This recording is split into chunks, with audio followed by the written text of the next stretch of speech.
dier con mi riek ben, mi riek ben, mi riek ben, mi riek ben, mi riek ben. Kab ya chu dwal bi gon jen mi cheng lan de nyere loy nu kun. Mi riek ben, mi riek ben, mi riek ben. Ya chu dier wan, gwala dier wan, gwa je jisa, ba jerit teru de kwadam, kena kerut kenywan. Yang tiga jai chu kullel bel jang pi de ji de ni. Ni diala di kadarim ni jang pi de ji de ni. Kon kwai yo, kon kwai ni jang pi de ji de ni.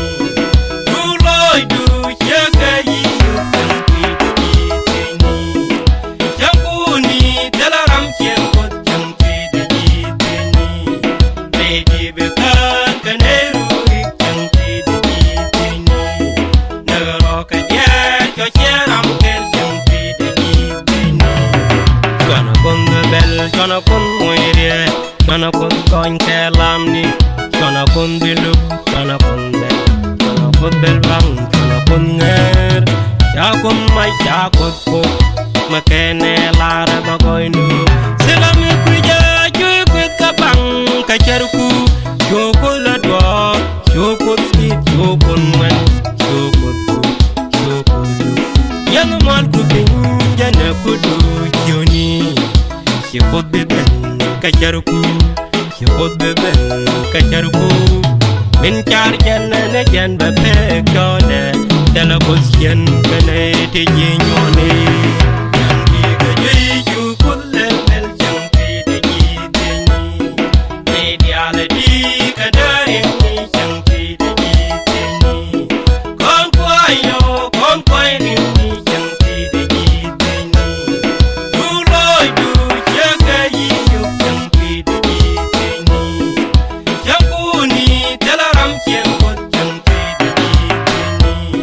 baby bekan kaneru jang pi de ji de ni nagaro ka dia cho cheram kel jang pi de ji de ni cherem na loy we chat ver ko so kon ngai na ja mo de be sol ka ya melaria ka ji ngai ko za shu dier ka ya ngai ko za dol ye chu ngai kun di dol ji sa ngai kun di tam na loy du ya ngai kun di tam na cha du ya ngai kun di tam na ke du ya ngai kun di ngong ngang ka ji ngai kun di melaria ka ji ngai kun za shu dier ka ya ngai kun za dol ye chu ngai kun di dol ji sa ngai kun di tam na loy du ya ngai kun di tam na ke du ya ngai kun di tam na cha du ya